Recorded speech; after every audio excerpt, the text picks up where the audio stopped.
Kamera on, lighting bagus, background bagus, action.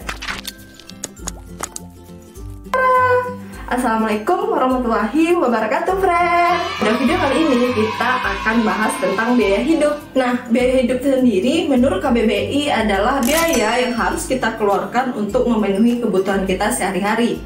Nah, bicara tentang biaya hidup nih artinya kita bicara tentang banyaknya uang yang kita keluarkan untuk kebutuhan. Video ini dikhususkan untuk friend yang melanjutkan kuliah di Universitas Andalas Padang, Sumatera Barat. Halo friend, ketemu lagi sama aku, Aulia. Di video kali ini aku mau sharing tentang beberapa sih biaya hidup kalau kita berkuliah di Padang, Sumatera Barat. Kalau kita bicara tentang biaya hidup di Padang, Sumatera Barat, itu sebenarnya balik lagi ke kebutuhan kita masing-masing dan gaya hidup kita masing-masing. Biaya hidup ini akan berbeda-beda tiap orang ya. Si hemat, si minimalis, sama yang bercuan akan beda banget biaya hidupnya. Panas banget ya, panas, Padang itu panas.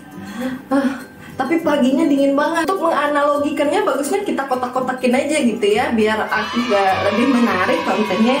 Tipe mahasiswa yang pertama yaitu si hemat. Si hemat akan berusaha mencari tipe kos-kosan yang low budget, yang murah banget dekat kampus.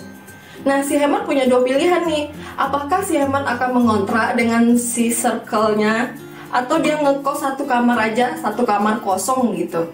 Tapi bisa diisi 2-3 orang. Jadi kita bagi uang bulanannya, bagi 2 atau bagi 3. Karena hemat bisa membayar uang kos-kosannya lebih murah gitu. Kalau misalnya si hemat pengen ngontrak dengan teman-teman si circle dia, maka dia akan dapat kos-kosan yang tempatnya lebih luas, kemudian juga punya ruang tamu, kemudian juga punya dapur gitu. Kalau ngontrak satu rumah, itu pula kelebihan kalau kita ngontrak ya, kita akan punya space yang lebih luas gitu. Nah, ternyata si hemat lebih memilih ngekos satu kamar.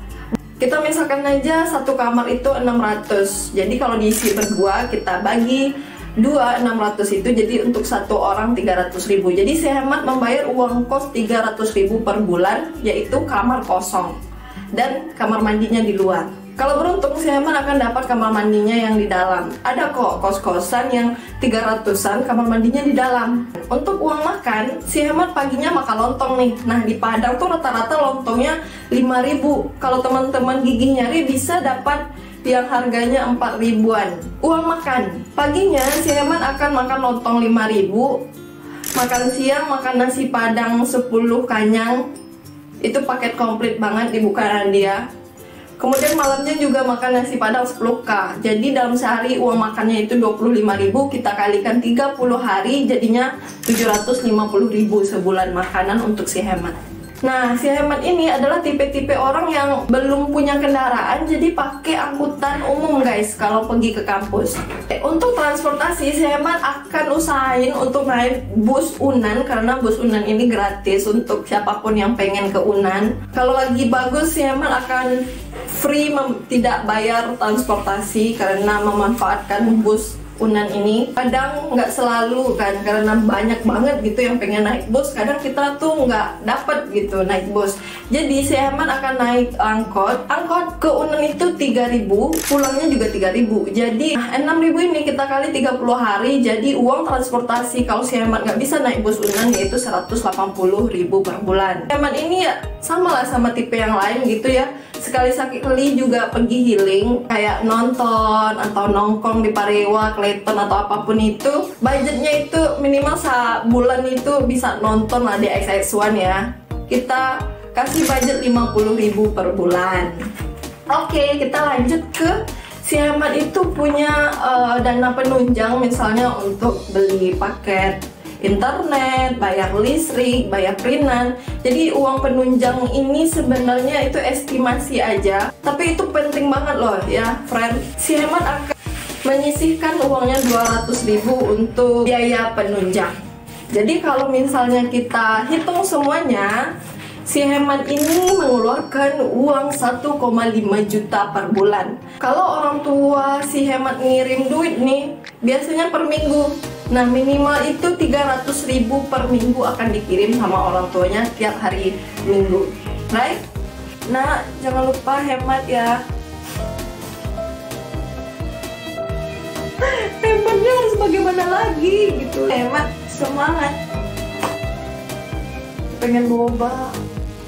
Selanjutnya kita masuk ke versi orang-orang yang minimalis nih, tipe-tipe orang yang menengah ke atas gitu ya ekonomi keluarganya.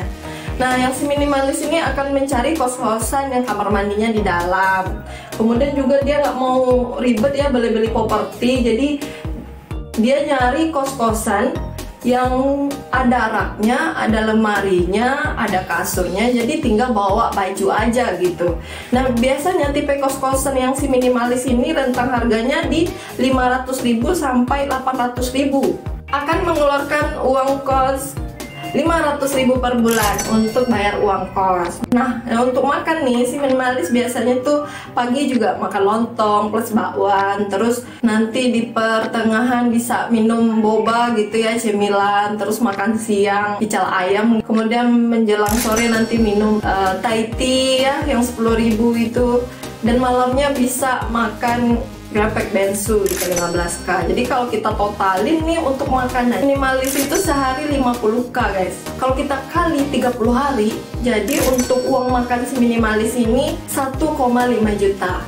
Oke, kita lanjut ke uang transportasi. Biasanya si minimalis ini untuk kelas orang tua yang menengah ke atas itu udah ngasih motor kendaraan pribadi untuk si minimalis.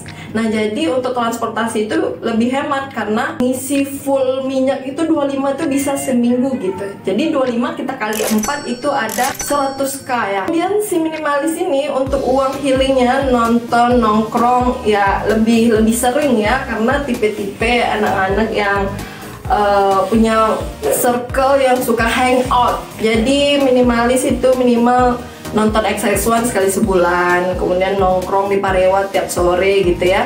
Jadi estimasinya mungkin 200.000 nih untuk healing aja sebulan, 200.000. Biaya penunjang untuk beli paket, beli air, beli apapun itu untuk ngeprint juga kita estimasikan sama ya, 200k. Jadi biaya hidup si minimalis ini selama 1 bulan yaitu 2.500.000 guys sebulan. Jadi orang tua si minimalis ini biasanya akan mengirimnya per bulan ya, soalnya lumayan gede, jadi kalau per minggu itu kayak susah banget. Jadi biasanya orang tua si minimalis ini akan ngirim uangnya per bulan 2,5 juta untuk kebutuhan si anak gitu. Lanjut, kita ke versi yang ketiga, versi yang bercuan, yang kelas mahasiswanya itu ke atas gitu ya. Dia akan nyari kos-kosan yang nyaman, yang komplit, yang ada TV-nya, AC, free wifi, laundry, pantry. Kos-kosan yang kayak gitu biasanya itu jutaan per bulannya guys. 2-3 juta lah sebulan uang kos si bercuan ini. Untuk uang makan, paginya ya sama ya, kadang makan lontong, kadang makan bubur ayam, kadang malas juga makan, mungkin makan cemilan aja. Makan siang mungkin pengennya makan di apa kali ya, di Kleton kali ya, makan di Kleton. Sorenya minum di Parewa, terus makan malamnya bisa GoFood kali ya, karena malas banget keluar, atau bisa hangout ke McD bareng circle-nya. Nah, dan untuk estimasinya sendiri 3 jutaan gitu uang makannya. Dan untuk transportasi, biasanya nih untuk kelas-kelas yang kelas atas itu orang tuanya akan nyediain kendaraan berupa mobil. Jadi biasanya 1 kali seminggu itu 100.000 kali ya. Soalnya aku nggak tahu sih mobil itu bensinnya itu seminggu berapa. Jadi estimasinya aja 100.000. Terus kita kali 4 minggu, jadi 400.000 itu uang transportasinya. Kemudian untuk healing ya juga sama ya, estimasikan 200.000 untuk estimasi healing si yang bercuan. Untuk penunjang, nah karena si bercuan ini tinggal di tempat yang ber-AC, pasti uang listriknya lebih banyak ya. Jadi kita estimasikan untuk penunjangnya itu 500.000 sebulan. Jadi kalau ditotalin versi si bercuan, biaya hidupnya itu sampai 7 jutaan sebulan. Dan orang tuanya tidak akan mengirim per minggu, karena biasanya untuk yang bercuan ini orang tuanya langsung kali ya ngirim dan transfer duitnya itu per bulan. Lu jadi kan beli tiketnya Justin Bieber? Nah, angka ini bisa aja masih tergolong estimasi ya, perkiraan dari aku sendiri yang coba ngitung rata-rata pengeluaran atau biaya hidup setiap orang itu. Jadi bisa aja lebih sedikit lebih hemat atau ternyata lebih mahal gitu dari perkiraan. Oke, sekian dulu video kali ini tentang biaya hidup di Padang. Teman-teman kalau misalnya jeli dan rajin nyari tempat kos yang murah, tempat makan yang murah, maka akan menekan angka pengeluaran itu sendiri. Oke, sekian dulu video kali ini. Sampai ketemu di video berikutnya. Kalau misalnya suka, like, dan kalau enggak dislike aja. Sampai ketemu lagi. Bye.